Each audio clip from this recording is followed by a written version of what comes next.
Capítulo 2, vamos lá. Que o Senhor nos ajude a nos organizar melhor. Hebreus 2, dando continuidade a nossos estudos na carta aos Hebreus. Hoje nós vamos continuar a partir do versículo 5. Na semana passada nós falamos até o versículo 4. E como os irmãos sabem, a carta aos Hebreus ela foi escrita nesse contexto onde existiam alguns cristãos judeus, na sua grande maioria, que estavam sendo tentados a abandonar o cristianismo em virtude da perseguição, da rejeição dos seus patrícios e voltar ao judaísmo.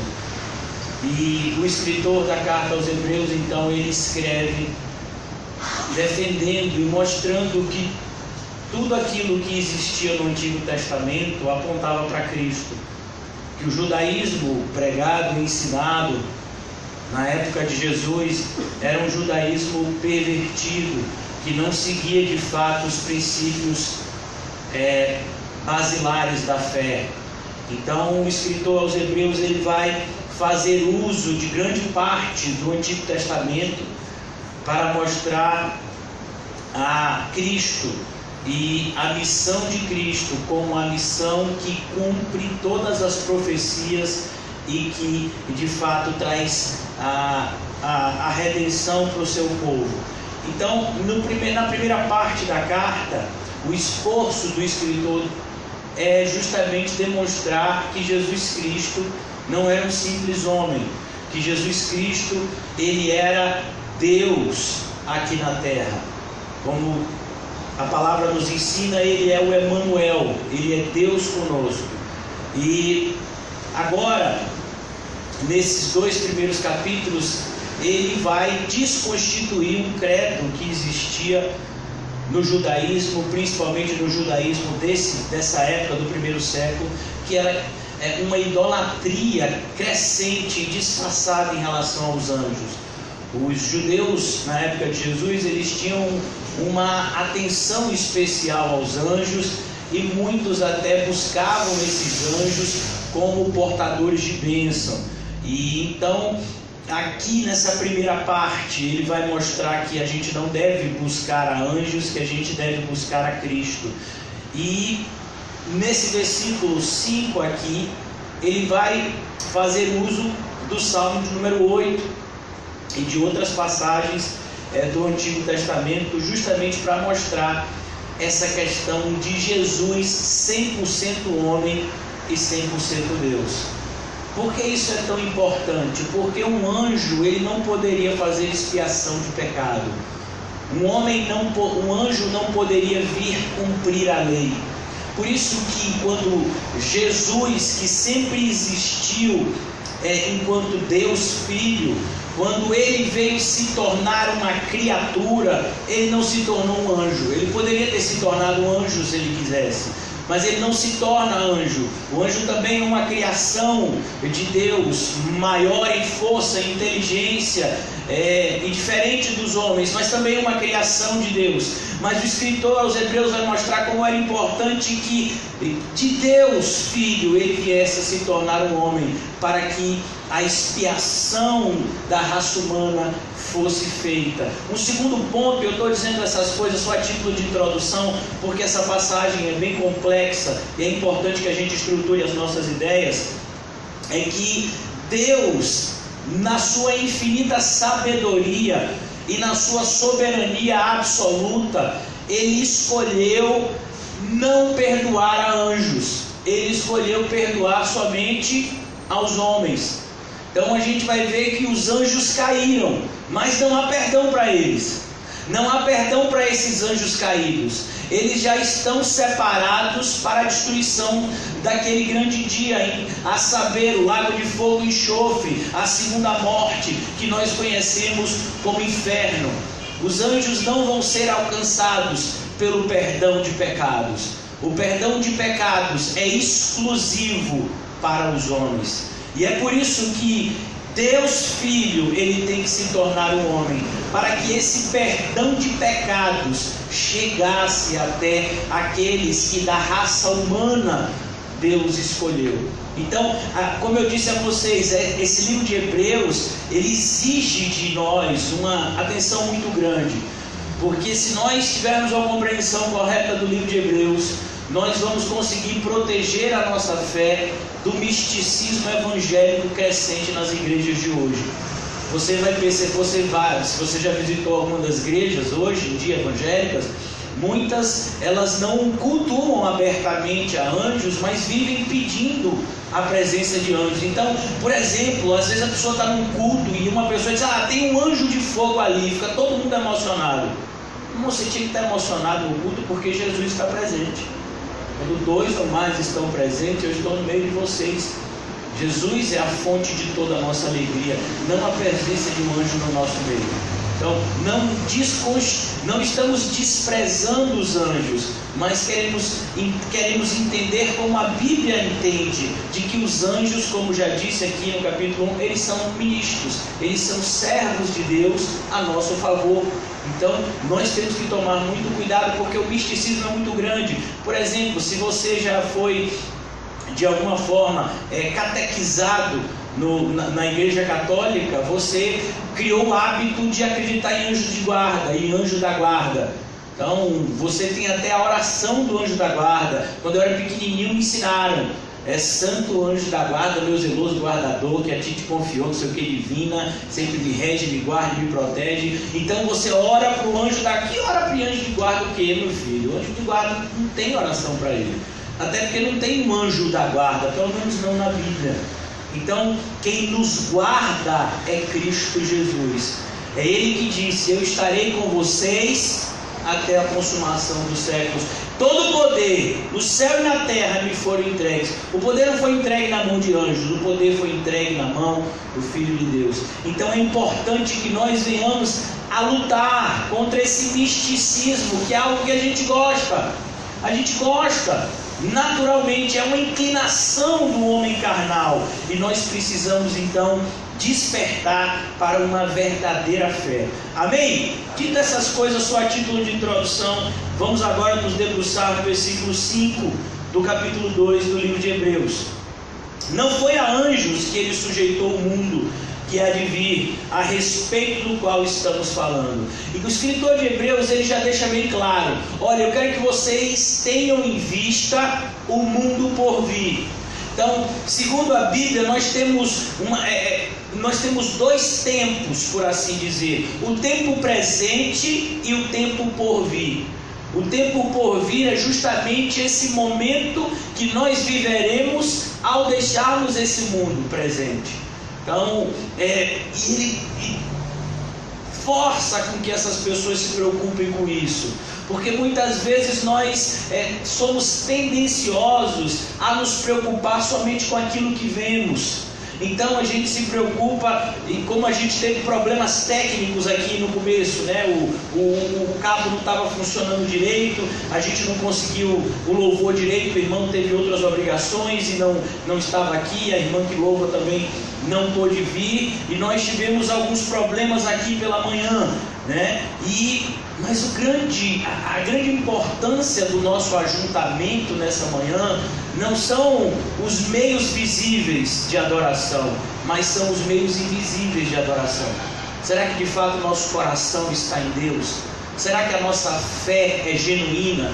Será que o Deus que eu acredito é o Deus da Bíblia? Ou de alguma forma eu criei um Deus segundo o meu próprio entendimento? Então os requisitos invisíveis do culto a Deus, eles são muito mais importantes do que os requisitos visíveis. Então, aqui ele vai mostrar que nós, seres humanos, não meramente seres humanos, mas nós, seres humanos, que fomos alcançados pela graça de Deus, precisamos acima de tudo estar com o nosso olho, com o nosso olhar focado no tempo por vir. Paulo, ele conseguiu, pela graça de Deus, fazer o que ele fez, porque pela graça de Deus, os olhos dele estavam sempre no porvir. Embora os pés dele andassem nessa terra, embora os seus lábios se dirigissem a pessoas dessa terra, mas o seu coração já estava no céu. Por isso que ele pôde dizer que o viver é Cristo e que o morrer é lucro. A mente de Paulo, o coração de Paulo já haviam sido arrebatados ao céu. Estavam lá guardados, esperando somente a chegada do próprio Paulo. Eu vi uma frase esses dias, foi até o pastor Ricardo que colocou numa das mídias sociais, que antes do Senhor nos levar para o céu, Ele leva o nosso coração para lá. Então aquelas pessoas que o coração não está no céu, dificilmente irão para lá.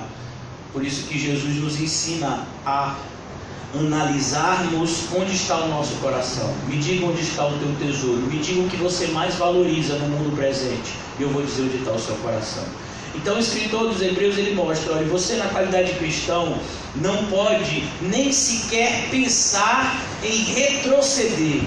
Você precisa avançar em direção à vida eterna, porque como está nessa mesma carta escrita mais adiante, aqueles que retrocedem para a sua própria perdição. Então ele faz com que os seus leitores estejam entendendo que ele está falando de bênçãos espirituais que nos são dadas como que uma pequena entrada aqui nessa terra, mas a maior parte dessas bênçãos elas estão reservadas para o mundo por vir. Então, pelo Espírito Santo, nós conseguimos contemplar uma parte da alegria que nos está proposta, da paz que nos está proposta, da santidade que nos está proposta no céu, mas ainda é uma parte muito pequena. A maior parte está reservada para nós no mundo por vir. Então ele deixa aqui também de forma muito clara essa questão de que Deus tudo sujeitou a Deus Filho. Nós vimos isso no livro de Efésios. O pastor Ricardo inclusive já nos ensinou como ele sujeitou tudo à pessoa de Cristo.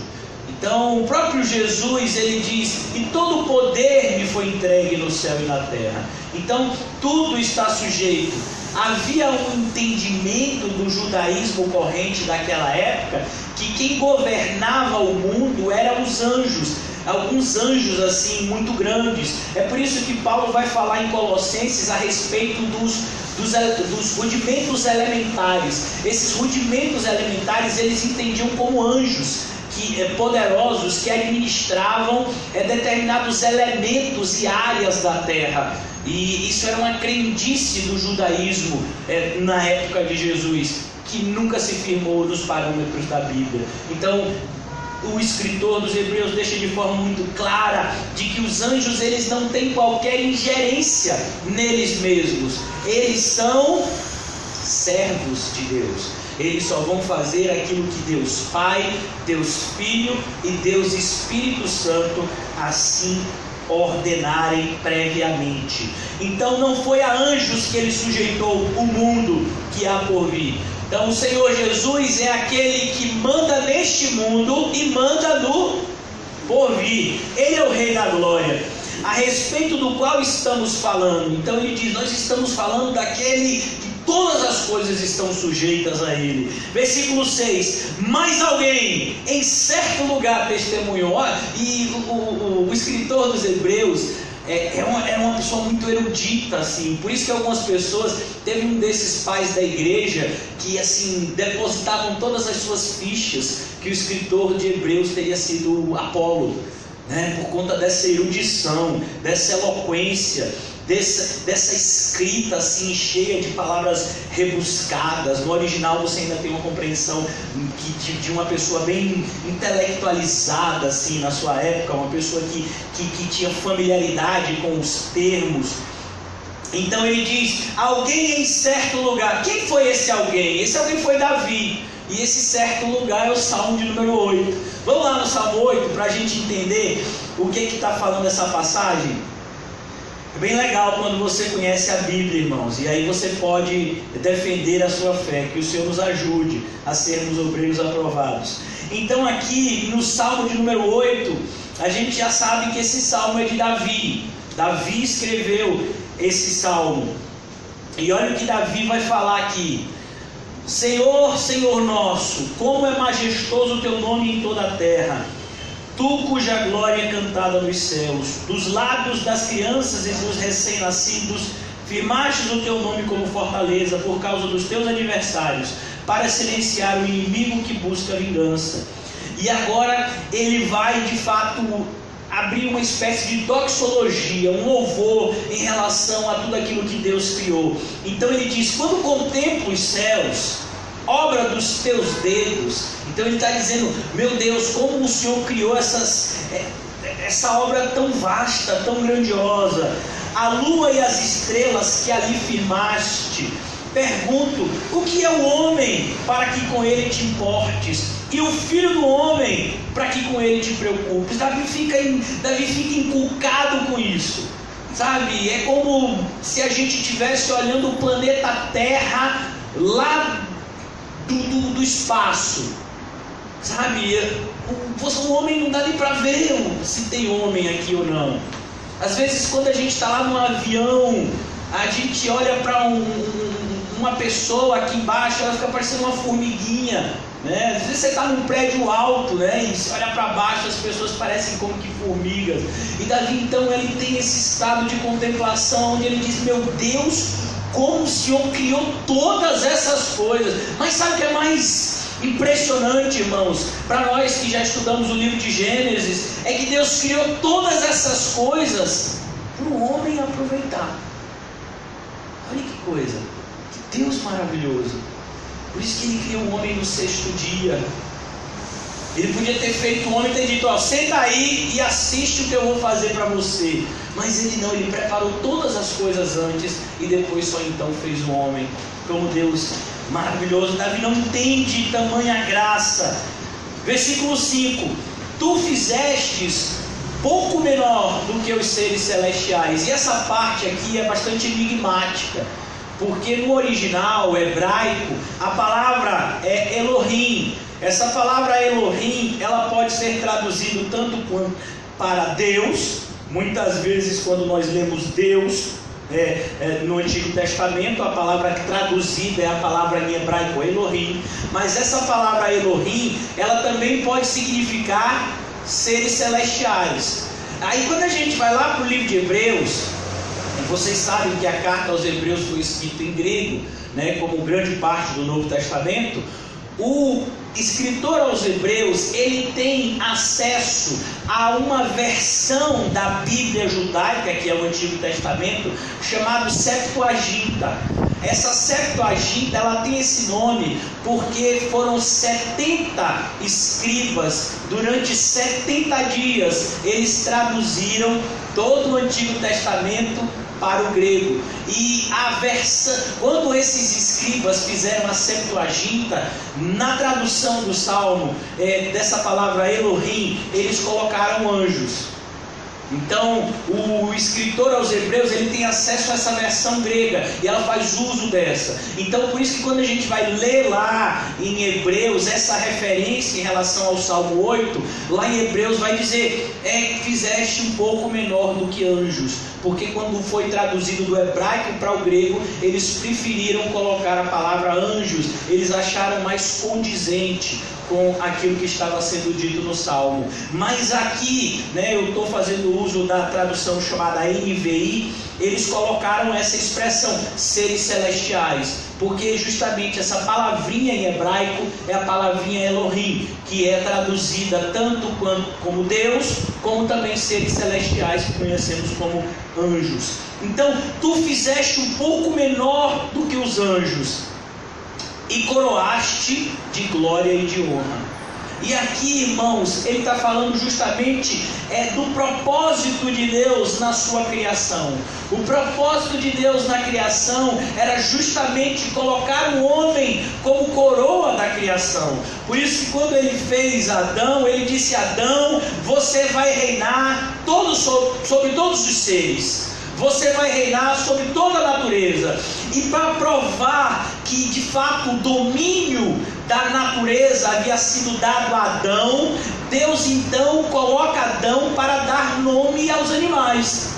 E nada demonstra mais a autoridade do que você dar nome a alguma coisa. Então, por exemplo, quando você tem filho, quem dá o nome é o escrivão do cartório? Não, é o pai e a mãe que teve o filho. Eles é que tem a autoridade de dizer, meu filho vai se chamar João da Silva. Então, mas por que não bota João dos Santos? Meu filho, o filho é meu, eu boto o nome que eu quiser.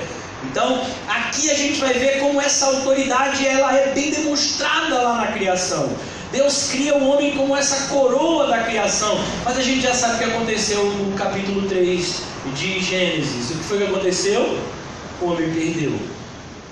Em virtude do pecado, ele perdeu a comunhão com Deus. E perdendo a comunhão com Deus, ele perdeu a autoridade que Deus havia dado a ele sobre a criação.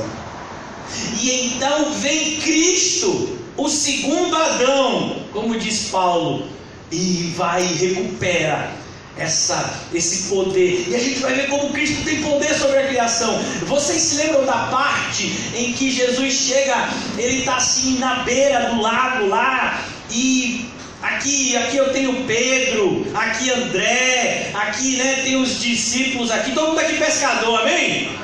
E aí Jesus está aqui, eu vou dizer que eu sou Jesus, né? Nome de Jesus, deixa eu ser parecido contigo. E aí eu estou aqui e de repente vocês estão chegando triste. Ó a cara do bichinho aqui, triste. O que foi, meu filho? Você está passando a noite toda, não pegando uma piaba, não pegando peixe nenhum, hoje o mar não dá para peixe. Aí Jesus chega e diz, faça o seguinte, ali lance a rede ali pertinho. Ele disse, Jesus, peixe só dá lá no meio do lago, aqui na borda não tem peixe assim. Mas pela tua palavra a gente vai lançar a rede de volta ao mar. E quando eles lançam, são os peixes que pulam para dentro da rede. E veio tanto peixe que o barco que eles estavam lá quase virou. Sabe, para a gente ver como ele tem o poder sobre toda a criação, sobre os animais, sobre tudo e todos, sobre a natureza. Quando ele manda a tempestade cessar, quem é esse que o mar e os ventos obedecem? Então Jesus ele vem resgatar esse propósito de Deus na criação. E é isso que o salmista aqui então descreve de maneira tão poética. E ele diz, versículo 6, tu o fizeste dominar sobre as obras das tuas mãos, sobre os teus pés tudo puseste, todos os rebanhos e manadas, até os animais selvagens, as aves do céu, os peixes do mar, e tudo percorre as veredas dos mares. Senhor, Senhor nosso, como é majestoso o teu nome em toda a terra. Então o escritor dos Hebreus, ele faz referência a esse salmo. Por que ele faz referência a esse salmo? Porque ele está falando, irmãos, com cristãos judeus que estavam tendentes a retornar ao judaísmo, como se o judaísmo fosse superior ao cristianismo, por conta dos seus rituais, dos seus misticismos, né? E ele diz, não, o judaísmo não tem nada de superior. O culto a anjos, o culto a qualquer tipo de entidade, isso é uma perversão da palavra de Deus. E aí ele diz, e eu vou lhe mostrar isso na palavra que vocês dizem crer. Jesus ele fez muitas vezes isso com os fariseus. Os fariseus vinham provar Jesus, o conhecimento de Jesus, e Jesus pegava a própria Bíblia deles, que era o Antigo Testamento, e mostrava como eles estavam errados.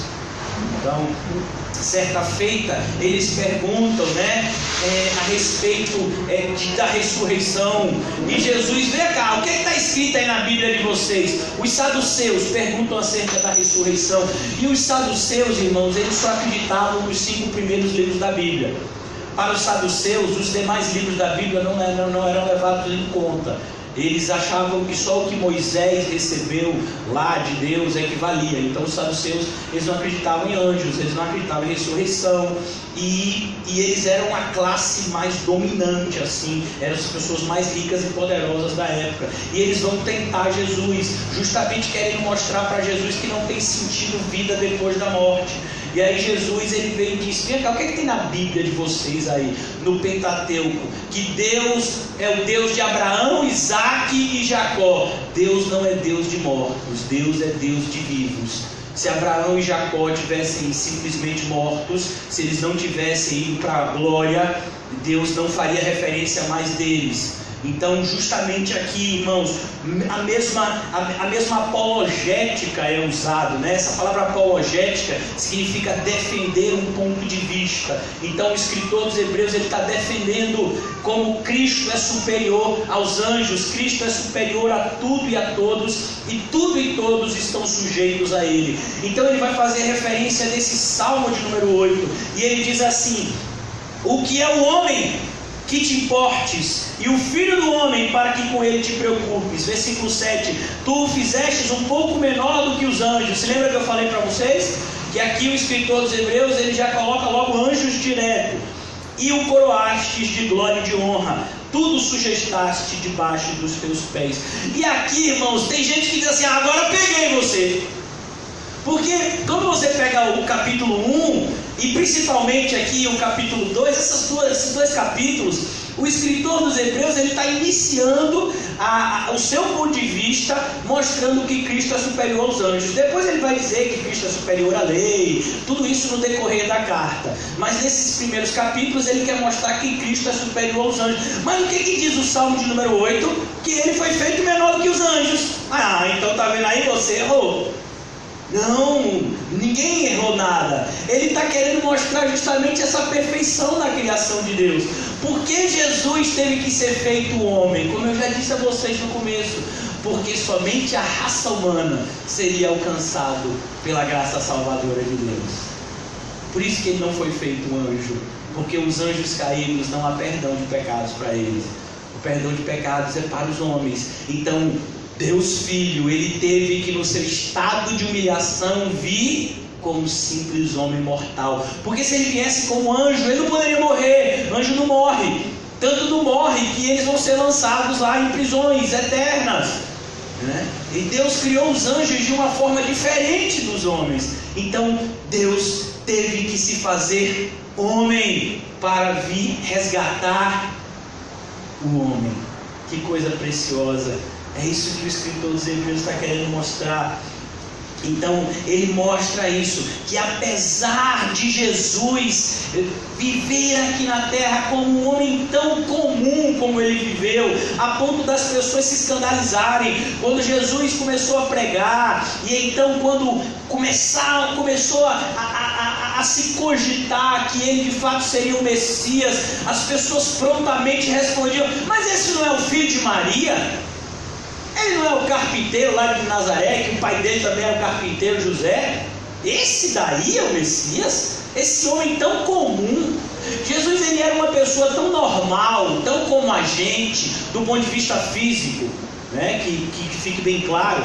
Do ponto de vista exterior, Jesus era uma pessoa tão normal que Judas Iscariotes teve que identificar Jesus para ele ser preso. Porque Jesus se vestia, ele tinha a aparência de um homem comum da sua época. Então aqui a gente vai perceber isso, como está escrito lá em Isaías 53, ele não tinha uma aparência de rei, ele não vestia as melhores roupas, ele não tinha o melhor corte de cabelo da época, ele não fazia uso como os pregadores de hoje fazem de maquiagem e cirurgias plásticas, implantes de cabelo e etc. Não, Jesus era uma pessoa comum. Ele não atraía as pessoas pela sua formosura externa, mas pelo seu poder interno. Então, aqui no Salmo, ele está descrevendo justamente isso, como externamente Jesus viveu como homem comum, no seu estado de humilhação. Quem melhor descreve isso é o apóstolo Paulo em Filipenses. Vamos lá rapidamente, só para que essa ideia fique bem trabalhada na nossa mente. Filipenses capítulo 2, a gente entender esse estado de humilhação de Cristo. Filipenses 2, a partir do versículo 5. Seja a atitude de vocês a mesma de Cristo Jesus. Qual foi a atitude de Cristo Jesus? Que embora sendo Deus, não considerou o ser igual a Deus como algo que ele devia apegar-se. O que Filipenses está dizendo? Ele está dizendo que Jesus se desapegou de todos os seus poderes divinos. Por exemplo, irmãos, até hoje é o que nós chamamos de mistério da fé. Como é que um Deus eterno pode morrer? Não, sabe, quando você começa a pensar nessas coisas, você corre risco de ficar maluco, Então tem coisas na Bíblia que a gente só tem que conhecer e crer. Se a gente tentar entender, a gente não vai entender e então vai ficar doido. Porque a gente vai pegar, por exemplo, os atributos, 3 atributos simples de Deus. E esses atributos, eles são atributos de Deus Pai, Filho e Espírito Santo. A onipresença. Então, como Jesus, Deus Filho, que tem esse atributo da onipresença, como é que ele se personifica em uma única pessoa na relação tempo e espaço? Você sabe, é por isso que o pessoal, quando vai estudar isso, fica meio doido, né? Tem uns crentes que ficam assim, tipo João, assim, sabe? Só filosofando, pensando que é um negócio muito profundo. Então, ele é onipresente, mas ele está aqui. Mas como é que é isso? Se ele está aqui, ele está lá também, mas o corpo dele não está aqui. Né? E ele é onipotente. Se ele é onipotente, como é que aquela lança pode furar ele? Como é que ele pode sentir dor, sentir fome? Ele é onipotente, ele pode tudo, mas ele ficou com fome, ele ficou com sede, ele ficou com sono. Como foi que isso aconteceu? Sabe, então, são os mistérios da fé, esse mistério que sempre vai acompanhar esse ser que é 100% homem, 100% Deus, que é o nosso Salvador Jesus Cristo. Por isso que é tão triste as pessoas falarem de Jesus como falam de Buda, como falam de uma série de outros homens, meros mortais, como se eles estivessem no mesmo patamar. Falar de Jesus como Maomé, falar de Jesus, sabe, como essas pessoas que se apresentam como seres especiais.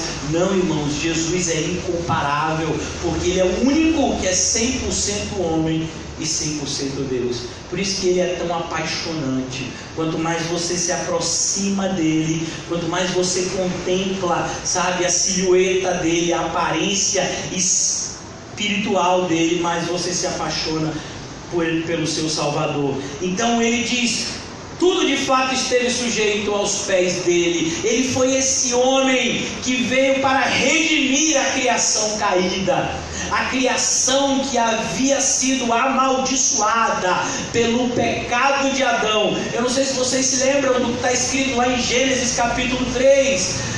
Primeiro o Senhor dá o juízo para a serpente. Serpente, você vai ser amaldiçoada, você vai rastejar e você vai comer do pó da terra. E tem mais, viu? Vou colocar uma inimizade entre os teus descendentes, a descendência da mulher. Você vai ferir até o calcanhar do descendente da mulher, mas ele vai pisar na sua cabeça, ou seja, ele vai destruir você. Depois ele olha para a mulher e diz: ó, mulher, você pecou, você agora vai dar dores, vai sentir dores quando tiver parto. Por que ele está dizendo isso? Porque o parto deveria ser um momento de maior alegria da mulher. Por quê? Porque é o momento em que está como que se Deus dando o privilégio ao homem e à mulher a contemplarem um pouco essa ideia de criação. Um ser que é fruto da união do homem e da mulher. O homem e a mulher se juntam e surge agora um novo ser. Aquilo devia ser fonte somente de prazer e de alegria. Mas então Deus diz: ó, mulher, por conta do seu pecado você vai sentir dor quando você tiver parto. E tem mais: o teu desejo vai ser contrário ao do teu marido, ele vai te dominar. O homem e a mulher eram para viver de forma harmoniosa. A liderança masculina não era para ser imposta, mas era para ser desejada pela mulher e usufruída, né? Porque Deus havia criado o homem com esse propósito de liderar e a mulher com o propósito de auxiliar, e tudo aquilo que Deus havia feito, como está escrito em Gênesis 1 e 2, foi muito bom. Então Deus criou eles para viverem de uma forma perfeita, harmoniosa, mas agora não. Agora homem e mulher vão ter desejos contrários e o homem vai dominar a mulher. Olha que coisa. Mas o pior ficou para o homem. Olha, homem, antes era tudo fácil. Antes você mandava nos animais, ele te obedecia. Antes a terra dava as coisas para você comer. Você se lembra que quando Deus criou as árvores, Deus já criou as árvores com o quê? Com fruto.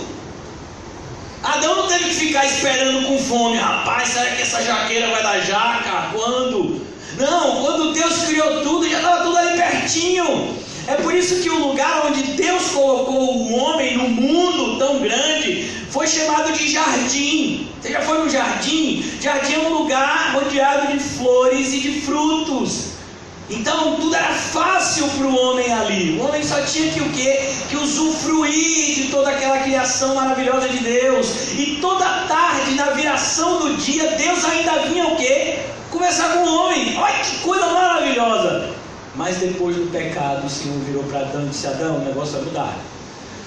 A terra, em vez de dar frutos para você, não é o nome de uma banda sertaneja não, meu irmão, é Bíblia. Cardos e Abrolhos.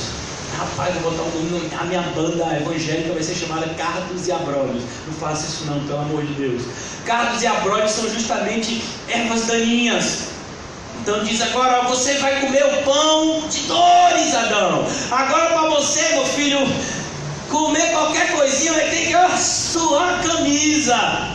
E tem mais ainda: maldito seja a terra por tua causa.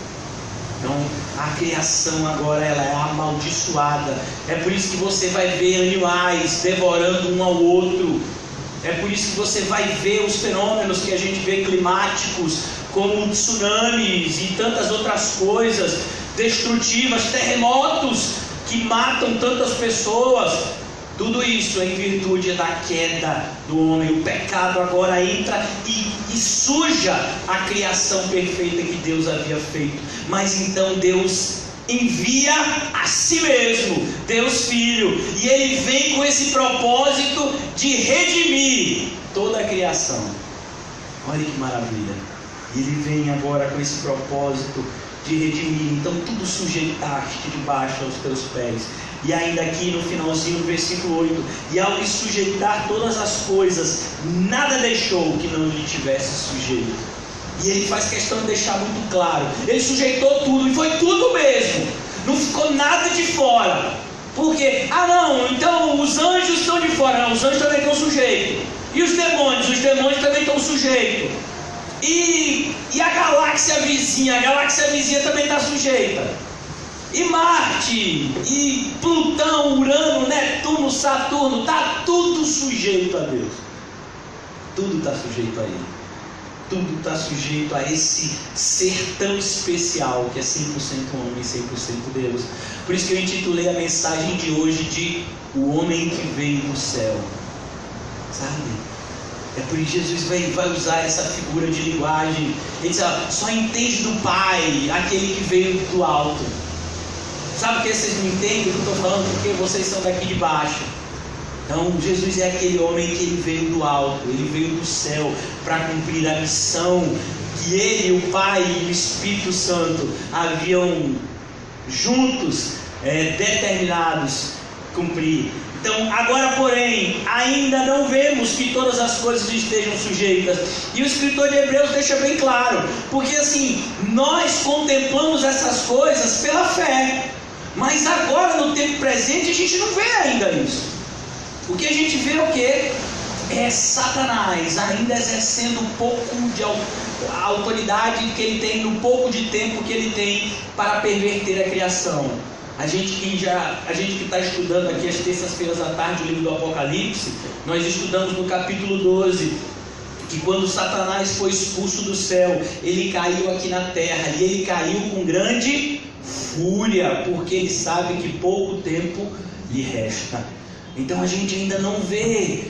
Por isso que quando nós estudamos o que nós chamamos da cosmovisão cristã, cosmovisão é como o óculos bonito da irmã Bárbara, né? É a maneira pela qual você vê as coisas. Então, como uma pessoa que usa um óculos, né? O irmão João mesmo ali, se você tirar o óculos, o bichinho não enxerga nada, né, filho? Então a cosmovisão é isso, é o meio pelo qual você enxerga as coisas. Então a cosmovisão bíblica, ela mostra 4 partes fundamentais da vida de todo ser humano: a criação, todos fomos criados por Deus, tudo foi criado por Deus. A queda, nós não somos como Adão e Eva foram em um determinado momento. Nós já somos filhos do pecado, então nós já nascemos debaixo de uma condenação. Por isso que todos nós estamos destituídos da glória de Deus. mas houve o que nós chamamos de redenção, o cordeiro que havia sido imolado desde antes da fundação do mundo, como vimos ontem em Apocalipse capítulo 13. Ele foi imolado para que com aquele sangue ele escrevesse o nome dos eleitos de Deus no livro da vida do Cordeiro. E finalmente, irmãos, para que a nossa cosmovisão não fique capenga, é necessário esse quarto ponto, que nós chamamos de consumação. Se você não entender a consumação, você vai ter uma ideia pervertida, como muitos neopentecostais têm. Não, Jesus já pagou o preço lá do pecado, então eu não posso mais ficar doente. Não, irmão, você não vai ficar mais doente no céu, mas aqui na terra você fica doente. Não, Jesus é o dono do ouro e da prata, então todo mundo aqui tem que ser rico. Ninguém pode passar frio, fome, necessidade nenhuma. Não, irmãos, aqui no mundo a gente vai passar necessidade, mas lá no céu não vai ter necessidade nenhuma. Então a gente precisa entender que a consumação ainda virá com a segunda volta de Cristo. Então nós estamos vivendo nesse intervalo, nesse interregno entre a redenção e a consumação. É o que nós chamamos de o fim dos dias. Quando foi que começou o fim dos dias? Começa no momento que o anticristo se apresentar? Não, o fim dos dias começou no momento em que Jesus Cristo veio, morreu pelos nossos pecados e ressuscitou e ascendeu aos céus. Então ali já inicia esse período na história da humanidade chamado o fim dos dias, o fim dos tempos. Então aqui, diante de tudo isso, é o que o escritor de Hebreus está querendo dividir com esses seus irmãos na fé, que estavam passando por esse momento de fragilidade na sua fé, onde muitos estavam sendo meio que tendenciosos já a abandonar o cristianismo e retroceder ao judaísmo. Então ele diz, versículo 9: vemos todavia aquele que por um pouco feito menor do que os anjos. E aqui ele vem, mas vem cá, mas Jesus não é maior do que tudo? Como ele por um pouco, como ele é menor do que os anjos? Por um pouco de tempo ele foi feito menor do que os anjos. Você lembra? A gente leu aqui Filipenses 2, ele se destituiu de toda a sua glória, mas então, depois que ele morreu a morte de cruz, Deus o que? O glorificou acima de tudo e todos, e deu a ele o nome que está acima de todo nome, que todo joelho se dobrará e toda língua confessará. Que nome é esse? Jesus Cristo. Ele é o Senhor. Então aqui a gente vai ver, por isso que o escritor, ele é tão preciso. Ele diz, aquele que por um pouco foi feito menor do que os anjos. Esse um pouco, ele faz referência dupla. Ele é um pouco menor do que os anjos, no sentido de que ele foi feito um ser humano mortal, mas também dá essa ideia de que por um pouco de tempo ele foi feito menor do que os anjos, para depois ele recobrar toda a sua divindade que ele abdicou durante o tempo que ele passou aqui na terra, os seus atributos divinos.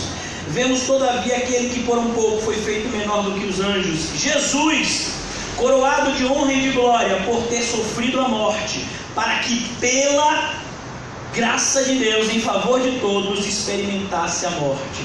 E é como tem um livro de um autor puritano que fala a morte da morte na morte de Cristo. Quando Cristo morreu, ele matou a morte. Olha que coisa, né? Por isso que quando você vai ler a Bíblia, como eu disse a vocês, você corre o risco de ficar maluco. É muita preciosidade, é muita pérola, é muita profundidade. As pessoas que leem a Bíblia de forma superficial, elas perdem tantas coisas. É como muitas vezes você vai fazer uma visita lá, né? O irmão João, ele foi chamado para pregar lá numa conferência especial aos 500 anos da Reforma Protestante. E ele vai lá para Genebra. E quando ele está lá na cidade, lá na Suíça, tem uma série de Alpes assim muito bonitos, montanhas, neves. A geografia de lá é bem bonita, lagos assim, bonitos, alguns lagos congelados assim, em determinados momentos do ano. E aí de repente o irmão João está lá diante de toda aquela beleza que Deus fez e ele está no celular, no WhatsApp. Meu Deus, tanta coisa bonita para se ver. Você está no celular, que você podia estar em qualquer momento, você podia estar no celular. Então aproveite esse momento aqui. Então, muitas vezes as pessoas agem assim com a Bíblia. tanta coisa que pode ser abstraída, que pode ser sugada do conhecimento das Escrituras, e às vezes a gente se contenta com um conhecimento tão superficial, tão pobre, tão muitas vezes tão errado. Pessoas que leem a Bíblia de uma forma completamente distorcida e ficam satisfeitos com essa distorção. Que o Senhor nos livre disso, que o Senhor nos ajude a amar a sua palavra e a desejá-la como um alimento maravilhoso, como de fato ela o é. Então aqui a gente vai, mais uma vez eu vou ler esse versículo, essa partezinha. Jesus coroado de honra e de glória. Por que ele foi coroado de honra e de glória? Porque ele cumpriu a missão de forma excelente. Ele se destituiu de toda a sua glória, como está escrito em Filipenses, e ele foi tratado como um malfeitor. Ele morreu a pior morte da sua época, que era a morte de cruz.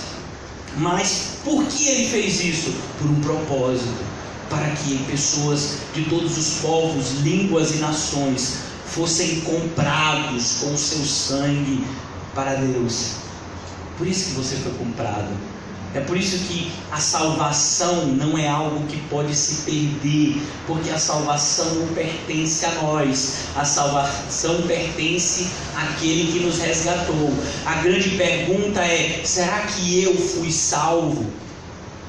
Ontem a gente colocou um vídeo aqui muito interessante, que eu aconselho que todos aqueles que não assistiram assistam, chamado Espelho dos Mártires. É um documentário de quase 4 horas, 3 horas. A primeira parte fala dos mártires lá, dos apóstolos, aqueles primeiros mártires. Na segunda parte fala do martírio da Inquisição e já chegando até os nossos dias atuais. E um dos homens que morreram martirizados foi um homem chamado William Tyndale. William Tyndale, ele ficou conhecido por traduzir a Bíblia para o inglês e trazer essa Bíblia para a Inglaterra. Ele fazia com que a Bíblia fosse contrabandeada pela Inglaterra dentro de sacos de farinha. Então ele era inimigo, do pessoal da Inglaterra lá, e ele foi traído por um amigo seu e preso. Ele ficou 1 ano preso lá numa prisão, até que ele foi julgado, condenado a morrer, primeiro enforcado e depois queimado. Eles não ficaram satisfeitos com a morte. Não vamos só enforcar, não, a gente enforca e depois a gente queima esse miserável.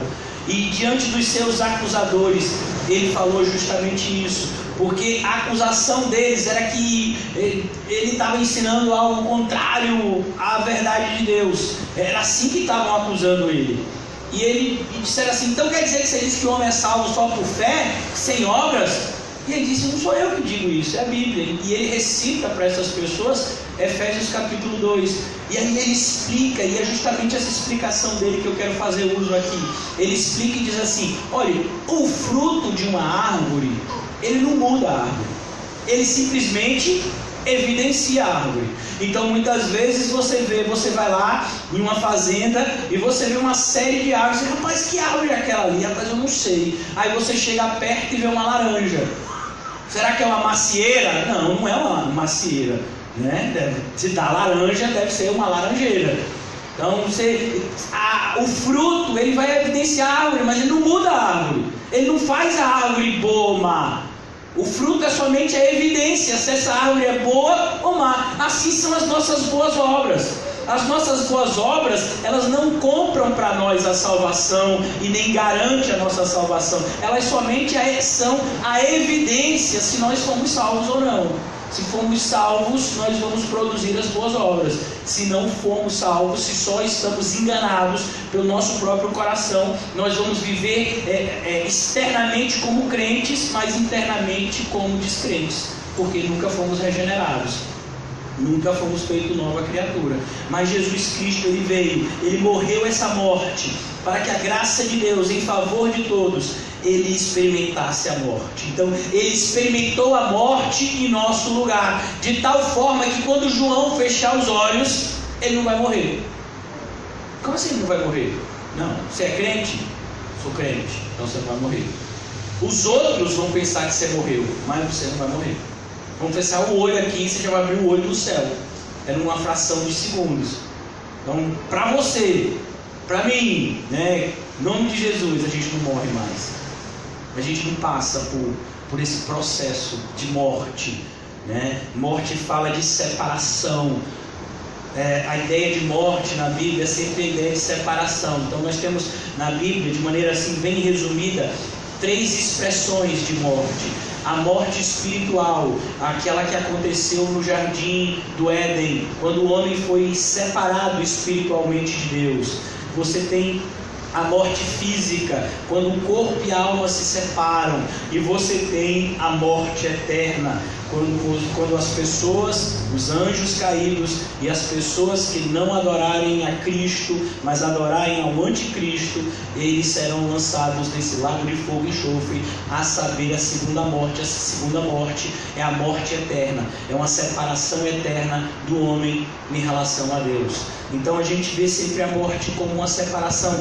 O homem não vai ter essa separação, mas porque o homem resgatado, o homem redimido, é o que Paulo descreve de maneira muito perfeita em Romanos capítulo 8. O que nos separará do amor de Deus que está em Cristo Jesus? Ele começa dizendo: nem a morte, nem a vida, nem anjos, nem principados, nem o presente, nem o porvir, nada nos separará do amor de Deus que está em Cristo Jesus. É nesse sentido que houve a morte da morte na morte de Cristo. Não é que as pessoas não vão mais morrer, mas elas não experimentam em si mesmas a morte, elas passam da morte para a vida.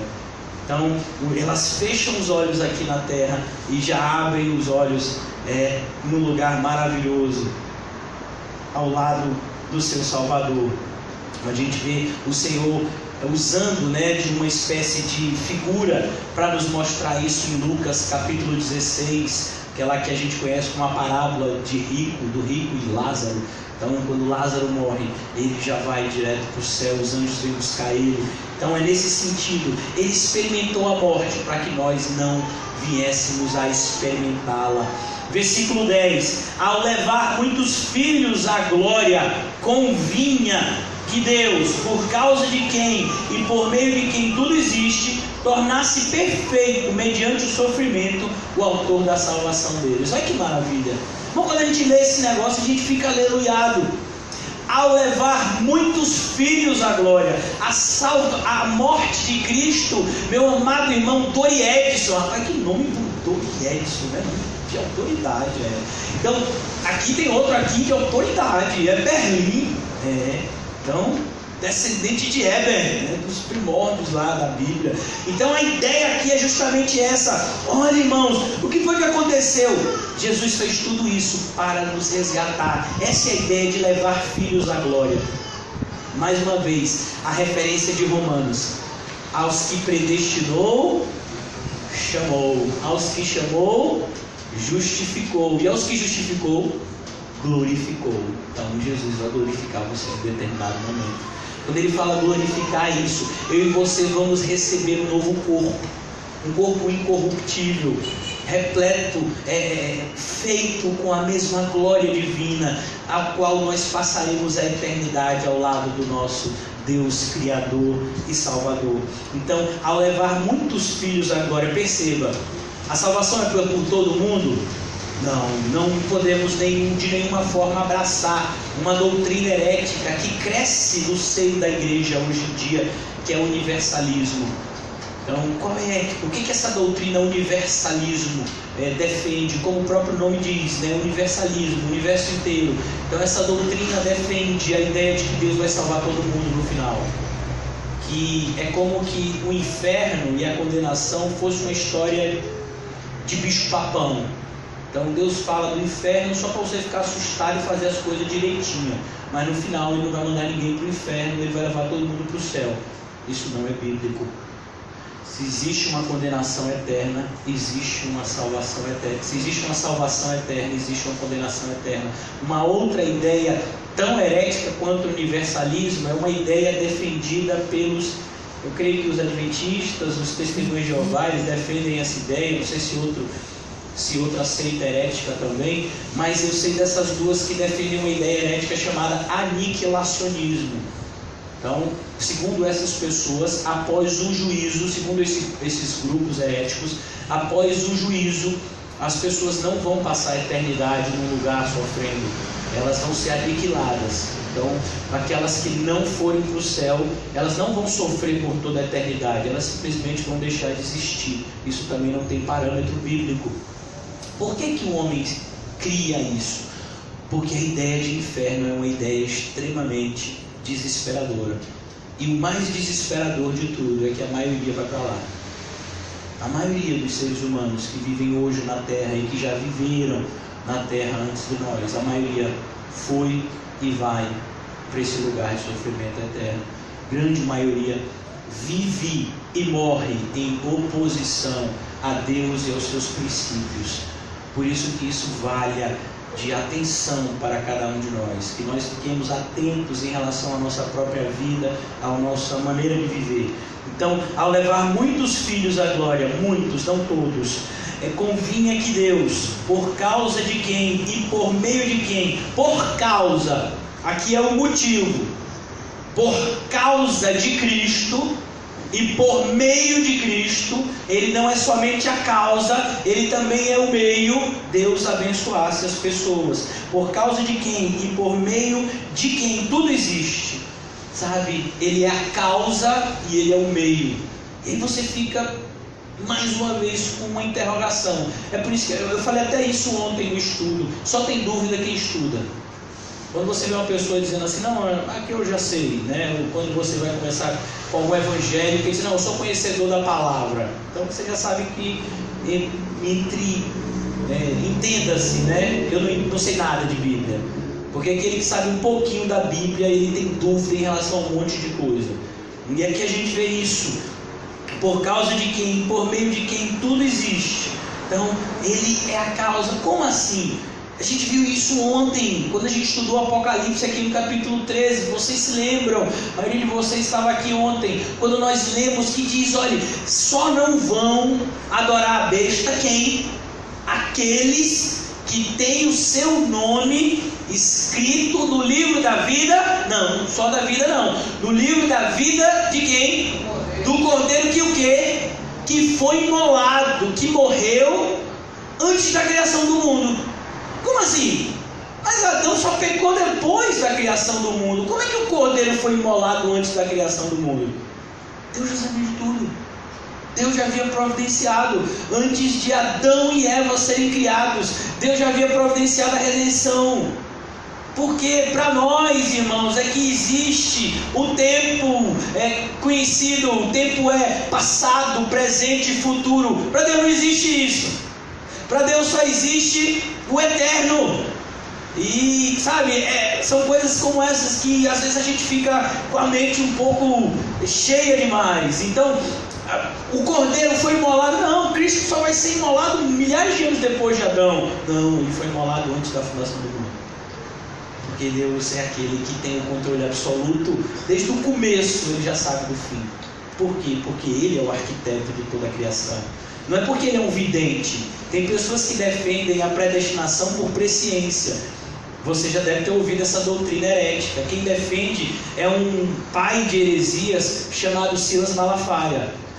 Então ele defende isso, tem uma pregação até que ele defende. Ah não, Deus ele não predetermina nada. Deus ele viu na frente quem iria acreditar em Cristo e aí escolheu essas pessoas. Então não houve escolha de Deus, houve escolha do homem. Mas é o que essas pessoas defendem. Eles dizem assim, tem predestinação, porque a palavra predestinação tem muitos trechos da Bíblia, a palavra, então não tem como dizer que não tem essa palavra na Bíblia. Eu vou ter que explicar de forma herética. Então eles fazem isso. Eles pegam um texto pervertido lá da carta de Pedro e diz que há uma presciência. É claro que Deus sabe de tudo. Sim, foi Deus que fez tudo. É como, por exemplo, um arquiteto de uma casa, um engenheiro que fez a planta, ele sabe de tudo, porque foi ele que fez a planta. Então, disse assim, vou quebrar aqui. Ele disse, não, aqui não quebre não, porque aqui tem um cano. Você não está vendo um cano, mas o engenheiro sabe que tem um cano aqui, porque ele tem a planta. Ele sabe que aqui tem um cano, então fure mais para cima ou mais para baixo, porque se você furar aqui, vai dar um problema.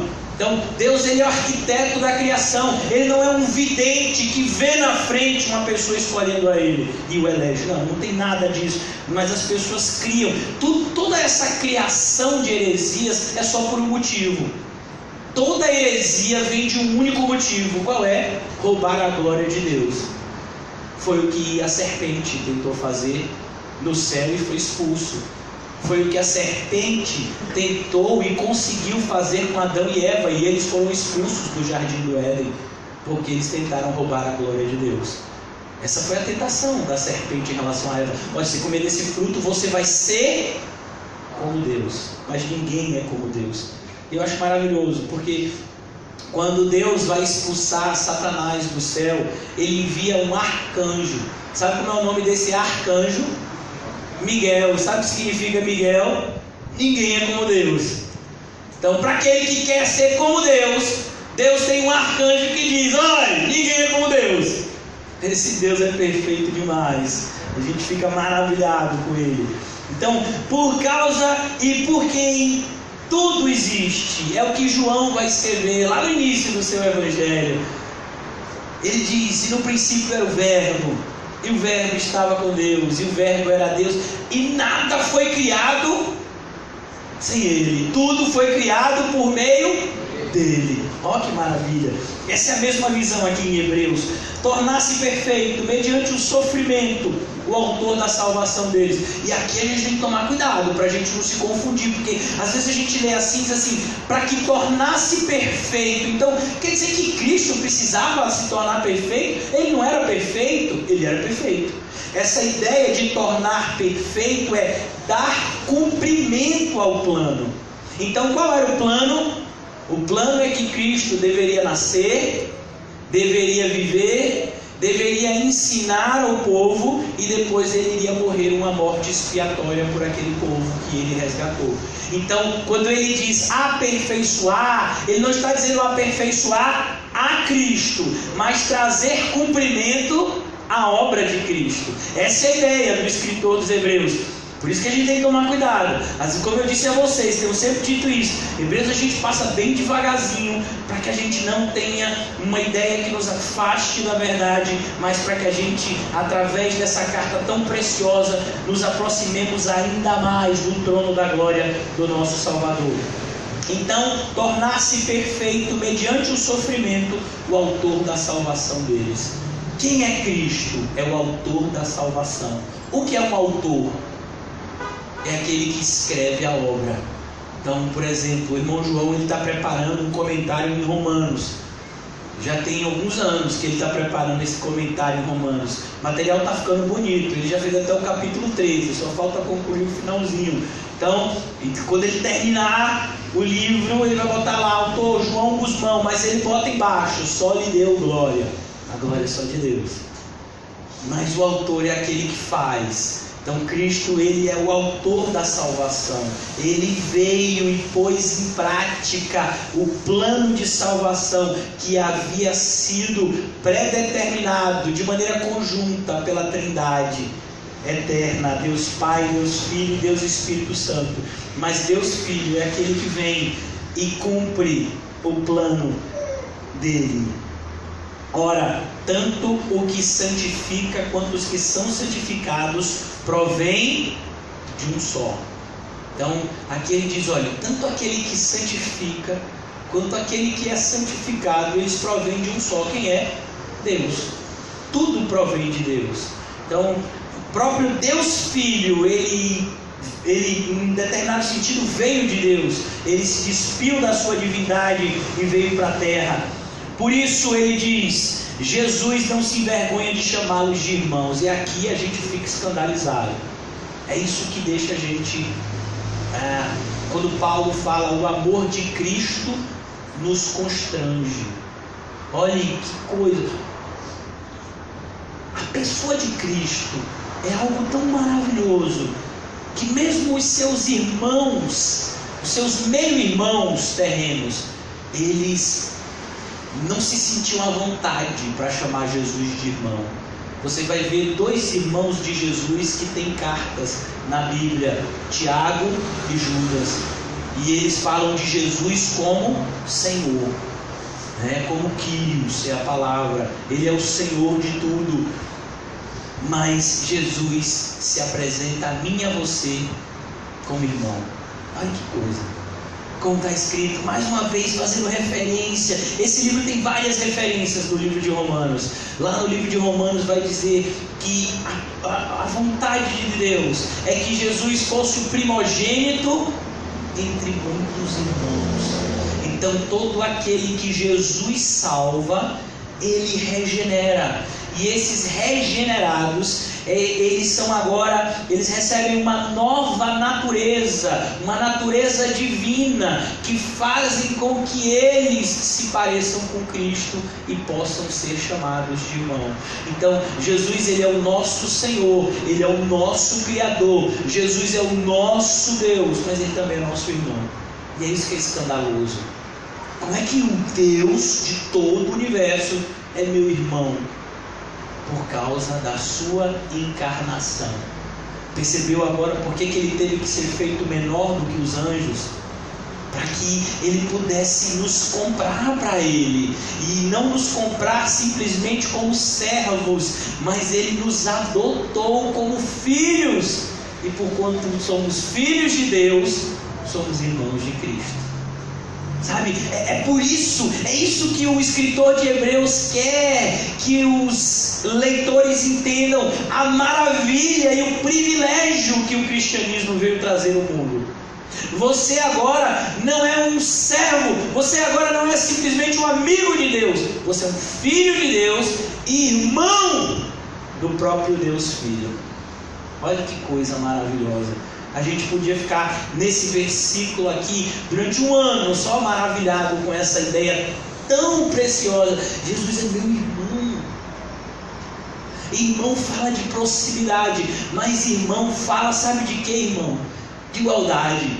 A palavra irmão no seu original significa aquele que é igual a mim. Então, em Cristo nós somos feitos iguais a Cristo. É por isso que essa união sinérgica, né? Sinergismo fala de união entre dois elementos formando um único elemento. Essa união sinérgica entre nós e Cristo é algo tão profundo que a Bíblia não explica. Ela só diz que existe, que a gente tem que colocar toda a nossa fé nisso. Que nós e Cristo somos uma coisa só. É como minha cabeça e o meu corpo. Elas estão interligadas aqui pelo meu pescoço, pela minha coluna cervical aqui, está conectando minha cabeça com os meus membros, tudo está interligado aqui. E se eu separar minha cabeça? Aí o corpo morre, a cabeça morre. Então nós estamos ligados de uma forma inexplicável, e por conta dessa ligação maravilhosa e ao mesmo tempo para nós ainda misteriosa, nós somos irmãos dele.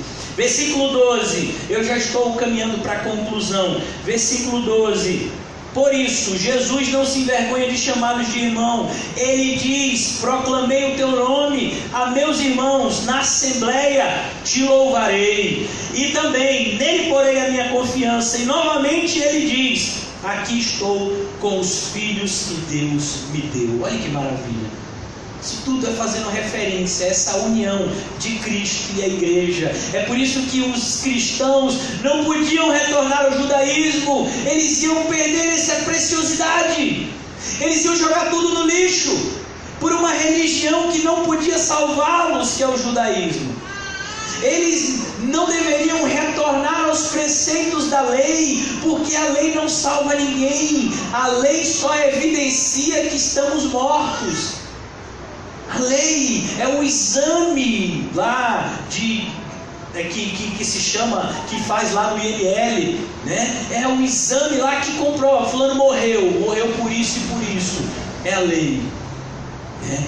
Então, somente Cristo é que traz a vida. Ele é o autor da vida, Ele é o caminho, a verdade e a vida, e ninguém vem ao Pai a não ser através dele. Por isso Ele proclama essas verdades entre os irmãos. É por isso que Ele diz: nele Cristo é que pomos a nossa confiança. Não pomos a nossa confiança em anjos, a gente não põe a nossa confiança em Moisés, a gente não põe a nossa confiança em Abraão, muito menos em Davi, em Elias, Elias, em nenhum desses homens que eram homens de Deus, mas eram apenas homens. A nossa confiança está no homem que é Deus, o único homem que é Deus, Jesus Cristo, aquele que é 100% homem e 100% Deus. É isso que o escritor de Hebreus quer dizer. Portanto, versículo 14: visto que os filhos são pessoas de carne e sangue, ele também participou dessa condição humana. Então ele teve que se fazer igual a nós para nos resgatar, senão o resgate não seria válido. Por isso que ele teve que vir como nós, para que ele pudesse cumprir toda a lei e abrir o caminho que estava fechado em virtude do pecado. Então aquele que cumpriu a lei abriu o caminho de salvação e disse: venham após mim e aproveitem esse caminho. Ele é estreito, ele é apertado, mas ele leva até a vida eterna. Então ele diz aqui: participou dessa condição humana, versículo 14, para que por sua morte derrotasse aquele que tem o poder da morte, isto é, o diabo. E como é que é isso? Quem tem o poder da morte? É Deus ou o diabo? Claro que é Deus. Mas como é que o escritor de Hebreus, um homem tão conhecedor da Bíblia, diz o que ele está dizendo? Porque, irmãos, o diabo, ele é conhecido como Satanás. Você sabe o que significa a expressão Satanás? A gente já falou aqui, quando estávamos estudando Apocalipse. Significa acusador. Ele é aquele que acusa os homens de dia e de noite na presença de Deus, porque ele sabe que Deus não pode mentir. E Deus havia dito que todo aquele que pecar, esse morrerá. Então o diabo ele vem como como um oficial de justiça que vai levar uma ordem judicial. Então o oficial de justiça está lá de repente para cumprir uma ordem de despejo. Digamos que o meu irmão aqui, Eberlin, ele... meu filho perdeu a casa. Estava lá, aluguel atrasou. E aí o camarada, o proprietário deu ordem de despejo. E aí para cumprir essa ordem de despejo vem quem? Vem uma figura que tem no judiciário que se chama oficial de justiça. Ele vem com um mandato judicial assinado pela autoridade competente, que no caso é o juiz. E aí ele vai lá e cumpre isso, meu filho, olha. E normalmente quando é ação de despejo, ele vem com um monte de policial, porque ele sabe que se for sozinho ele toma porrada. Então ele chama, normalmente ele pede, escolta policial. Então quando esse oficial de justiça vem, aí a Berlim diz: e aí, meu irmão, como é que eu faço aí para poder ficar aqui? Me ajude. E ele vai dizer: meu filho, não posso te ajudar, eu estou aqui só cumprindo ordem. Foi o juiz. Você tem que entrar com recurso. Você tem que ver se você consegue reverter isso na justiça, porque eu sou só um oficial. Eu vim aqui simplesmente cumprir uma ordem. E essa é a ideia em relação ao diabo e à morte. Ele vem simplesmente cumprir uma ordem, a ordem que havia sido dada pelo próprio Deus, que quem pecasse deveria morrer. E o diabo, é nesse sentido que o diabo tem o poder da morte, porque ele é o acusador. Ele é aquele que conhece os pecados da humanidade mais do que ninguém. Só perde para Deus, que conhece tudo e todos. Mas ele vem, o autor do pecado. O primeiro pecado foi ele que se levantou contra Deus no céu, e ele traz esse pecado aqui para a terra. Então nesse sentido é que ele é o autor da morte, como esse que vem cumprir um desígnio do próprio Deus, que havia dito que aquele que pecasse, esse deveria morrer. Então Jesus vem, e o que é que Jesus faz? Morre, uma morte expiatória. Jesus era o único que não podia ser acusado de nada, porque o diabo ficou de olho em Jesus. O diabo tentou Jesus no deserto 40 dias, e ele não conseguiu que Jesus pecasse de forma alguma. Então Jesus era o único ser humano que não deveria o quê? Morrer. E aí então ele morre. E quando ele morre, através daquele ato dele morrer, ele resgata o povo. Mais uma vez, para a gente ver como está tudo ligado, no livro de Romanos, Paulo vai dizer: quem intentará acusação contra os eleitos de Deus? É o próprio Deus que o justifica. Então, o diabo, que seria o autor da morte, por conta dessa acusação em relação aos pecadores que nós somos, então ele vai dizer: Dwayne Edson, você tem que morrer, seu miserável, você é um pecador. Mas Deus chega e diz: ele não vai morrer, porque ele tem o sangue do meu filho na testa dele. Quem tentará acusação contra os eleitos de Deus é Deus, através de Cristo, que o justifica. Então é nesse sentido que o escritor diz: tem poder da morte, isto é, o diabo, e libertar-se, versículo 15, aqueles que durante toda a vida estiveram escravizados pelo medo da morte. Então todos nós estamos escravos do medo da morte, tivemos escravos do medo da morte, né? Às vezes a gente fica com medo. Por exemplo, uma pessoa fica com medo de viajar de avião. Você não tem medo de avião, você tem medo do avião cair. Se o avião não caísse, você não tinha medo nenhum, né? Tem uma doença que tem se tornado cada vez mais comum, se chama agorafobia, alguma coisa assim. É a pessoa que tem medo de ter um ataque fulminante e morrer. Então a pessoa vive o tempo todo tensa. É o que chama muitas vezes de síndrome do pânico. A pessoa está tensa, está acontecendo alguma coisa. Eu mesmo já tive isso. Está acontecendo alguma coisa. O que está acontecendo? Não está acontecendo nada, meu filho. Fica tranquilo. Respira, bora. Pronto, passou. Então, a gente tem medo da morte, porque a gente não conhece. Mas aí quando a gente conhece a Cristo, a gente não tem mais medo da morte. Porque a morte morreu na morte de Cristo para nós. Então aqui ele apresenta essa verdade, delineia ela. Ele libertou aqueles que durante toda a vida estiveram escravizados pelo medo da morte. E o medo da morte aqui, irmãos, não é o medo da morte em si, mas as consequências que a morte traz. Porque você vai ver gente que não tem medo de morrer, né? São os chamados kamikazes. Não, se eu tiver que morrer eu morro. Mas se essa pessoa soubesse o que está esperando ele depois, eu acho que ele pensava de novo. Então, é como pessoas, por exemplo, que se suicidam. Não tenho medo de morrer, eu mesmo vou tirar a minha vida. Se ela soubesse o que está esperando ela do outro lado, ela não teria feito isso. Então, quem é que tem medo da morte? É aquele que sabe a consequência que a morte vem trazer. A morte em si é só um meio de transporte que te leva ou para um estado de alegria ou para um estado de sofrimento absoluto e eterno. Então é nesse sentido. Só pode ter medo da morte aqueles que têm algum conhecimento de pecado e da consequência dele. Então, por exemplo, um espírita, você vai ver um espírita, vai conversar com ele, aí ele vai dizer: eu não tenho medo da morte, eu sou uma reencarnação de Dom Pedro I, e eu creio que na próxima reencarnação eu vou vir como um dos netos de Lula, né, para poder ser rico. Então estou tranquilo, está tudo dominado. Então ela está acreditando em algo que não existe, por isso que ela não tem medo da morte. É como aquele homem bomba que coloca um colete cheio de explosivos e ele se explode, leva consigo uma série de outras pessoas. Por que ele fez isso? Porque ele acredita que depois que ele morrer aquela morte lá de Marte muçulmano, ele vai para o céu com 70 virgens, né? Durante toda a eternidade ele vai ficar lá com Maomé e as virgens lá, usufruindo dos prazeres na mente deles. A gente sabe que isso é mentira.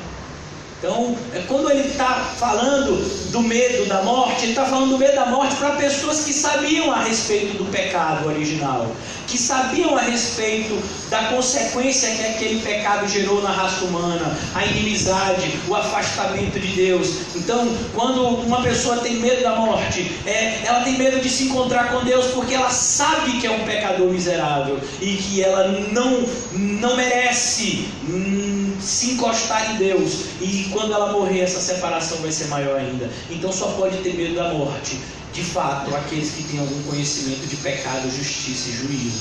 Então tem pessoas que não tem medo da morte. Claro que ele não tem medo, ele não conhece nada. É igual uma criança que não tem medo de colocar a mão no fogo, ela não sabe que fogo queima.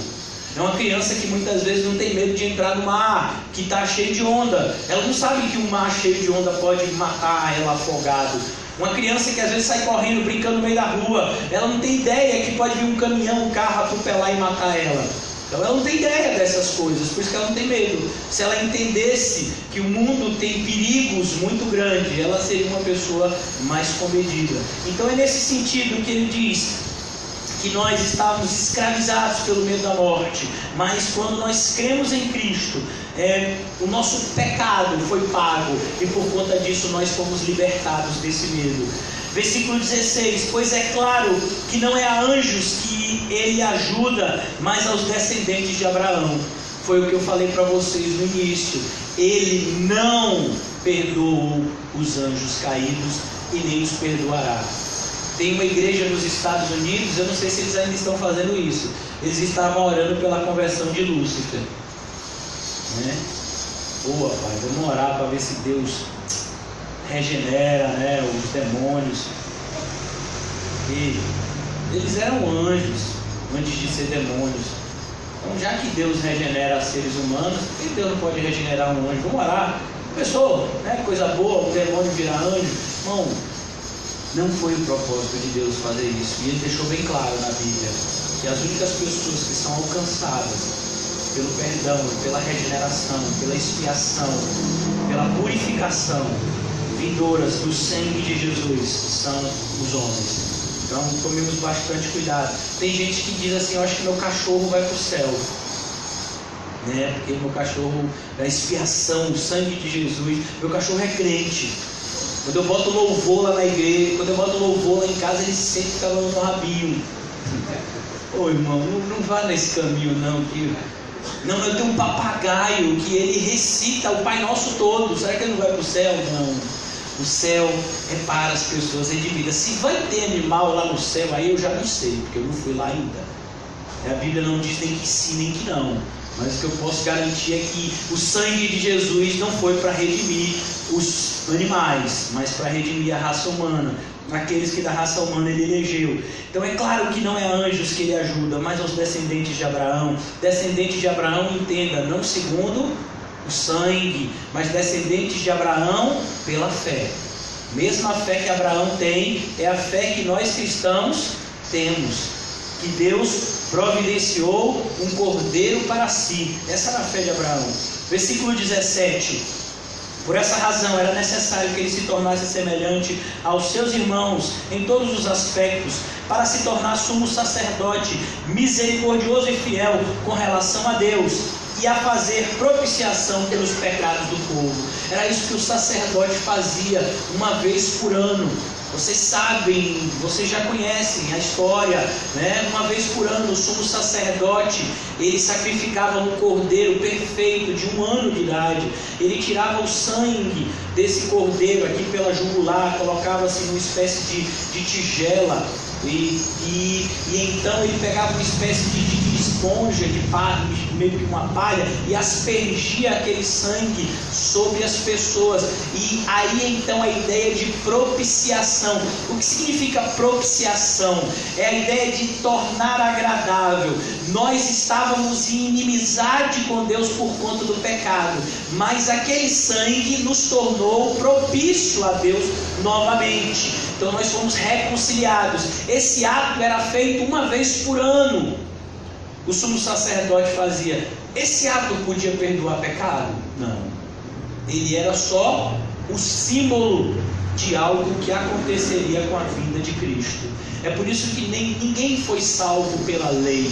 A lei não podia salvar ninguém. Todos aqueles que foram salvos, tanto no Antigo quanto no Novo Testamento, foram salvos pelo mesmo motivo: a fé no Filho de Deus, no Messias enviado por Deus.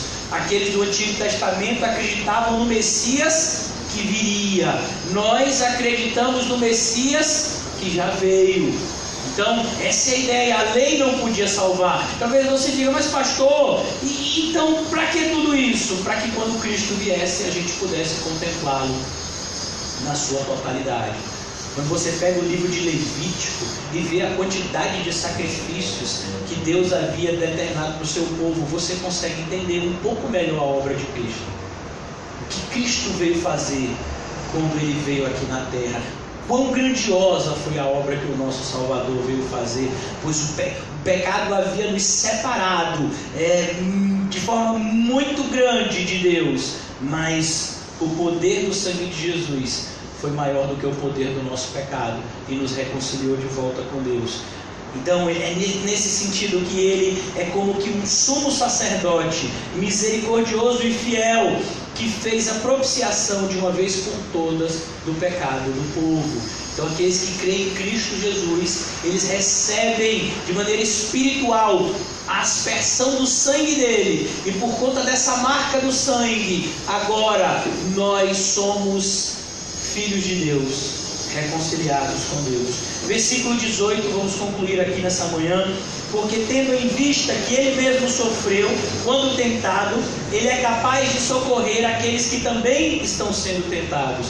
Então, o que ele está dizendo? A gente não tem um sumo sacerdote que não sabe o que a gente está falando. É como, por exemplo, digamos que você viveu uma vida inteira de milionário, né? Você nasceu como filho da família real inglesa. Eu sei, tem um príncipe lá da Inglaterra lá que está para ter filho de novo. Eu acho que já é o terceiro, né? Já é o terceiro, já teve? Príncipe Henry, alguma coisa assim, né? E é Harry, né? Harry. Então ele está lá com o filho. Então digamos que você é como esse filho lá do príncipe Harry. Você já nasceu em berço de ouro. Você já nasceu com título de nobreza. Você tem uma fortuna enorme. E aí você de repente conhece uma pessoa e essa pessoa diz assim: rapaz, eu estou 3 dias sem comer. E aí você diz assim: deve ser difícil, né? Você não faz a mínima ideia do que é aquilo. Você nunca ficou 2 horas sem comer. Tem uma pessoa que tem 3 dias sem comer. A pessoa às vezes fala e diz assim: é como, não sei se foi na França esse episódio, tem uma dessas rainhas loucas na história que o povo estava passando por muita necessidade, era um período de escassez, acho que foi na Revolução Francesa mesmo. Isso, e aí disseram que o povo está com fome, o povo quer pão, e ela diz: dê brioches ao povo, sabe? Eu me esqueci o nome dessa figura, mas é uma figura de verdade. Ela foi uma pessoa, era uma rainha, e ela estava, sabe, como rainha, tinha bolos e tinha comidas à sua disposição. Enquanto isso o povo estava passando fome, e aí vieram dizer para ela: o povo está passando fome, e ela não sabia o que era fome. Então disse: então dá bolo para o povo. Sabe, esse bolo que a gente está comendo, o povo não tem. Ela tinha muita comida porque o povo não tinha nada. Se houvesse uma divisão igualitária, ela não estava comendo aquelas comidas luxuosas que ela estava comendo, né? Então, Jesus, ele não viveu no palácio, ele viveu como um simples carpinteiro. Ele passou por todo tipo de luta que você imaginar. Ele passou por todo tipo de prova. Jesus era homem. Jesus não era um homossexual, nem um assexuado. Jesus era homem, mas ele não se inclinou a nenhum tipo de satisfação pessoal temporária. Ele venceu todo tipo de tentação. E ele entende o que eu e você estamos passando. E por isso ele nos dá força para que a gente possa vencer também. Ele é um sumo sacerdote que sabe o que a gente está passando, porque ele tudo foi tentado. Ele não pecou em nada, mas ele foi tentado em tudo. Tudo aquilo que traz tentação para mim e para você. Por exemplo, Jesus foi traído por um amigo. Quando você é traído por alguém, qual a vontade muitas vezes que você tem? De revidar, de fazer alguma coisa. Jesus não fez nada. Jesus olha para Judas e diz: amigo, que vieste? Jesus foi traído por outro amigo, Pedro, seu melhor amigo. E o que foi que ele fez? Perdoou Pedro e comissionou Pedro para ajudar o grupo apostólico. Então Jesus, ele foi tentado em todas as áreas, mas ele nos mostrou que é possível vivermos uma vida de vitória sobre o pecado, uma vez que agora estamos redimidos pelo seu sangue. E era por isso que aqueles leitores da carta aos Hebreus não podiam abandonar isso e retornar aos rudimentos da lei, porque se eles o fizessem isso, eles estariam fazendo para a sua própria condenação. Embora a vida deles talvez melhorasse do ponto de vista humano, eles estavam trazendo sobre si grande condenação e perdendo os privilégios espirituais que Cristo derrama sobre nós de maneira tão abundante dia após dia. Que o Senhor nos ajude à compreensão dessa carta, né? Estamos apenas no começo dela. Que o Senhor nos ajude cada vez mais a nos apaixonar pelo nosso Senhor Jesus Cristo. Que nós venhamos a ter desejo de conhecê-lo, de andar com Ele, de nos relacionar com Ele intimamente. Que cada vez o Senhor tire de nós qualquer tipo de religiosidade e que nós venhamos a ter uma espiritualidade bíblica, onde o nosso relacionamento com Cristo é que rege a nossa vida em todas as áreas. Que o Senhor nos ajude. Vamos orar. Senhor, muito obrigado por nessa manhã ser a Tua vontade nos agraciar, Senhor, com essa palavra libertadora. Ajuda-nos, meu Deus, a andarmos sobre as Tuas verdades eternas. Remove do nosso coração e mente, Senhor, toda espécie de engano e nos ajuda, meu Deus, a cada vez mais nos aproximarmos de Ti pela Tua palavra, Senhor. Só o Senhor sabe, meu Deus, os nossos pecados. Que o Senhor nos ajude, meu Deus, nesse processo de santificação. Ajuda-nos, Senhor, cada vez mais nos tornarmos agradáveis em nosso comportamento, em nossa maneira de pensar e de agir, Senhor, para Ti. Que nós venhamos viver uma vida santa, uma vida digna do Evangelho de Cristo que nos alcançou. Ó Deus, nos ajuda. Ajuda-nos, Senhor, e seremos ajudados. Em nome de Jesus, amém. E graças a Deus. Amados irmãos, saúde-se mutuamente com um cumprimento santo e diga assim para o seu irmão: o caminho é estreito, irmão, mas ele te leva para o céu.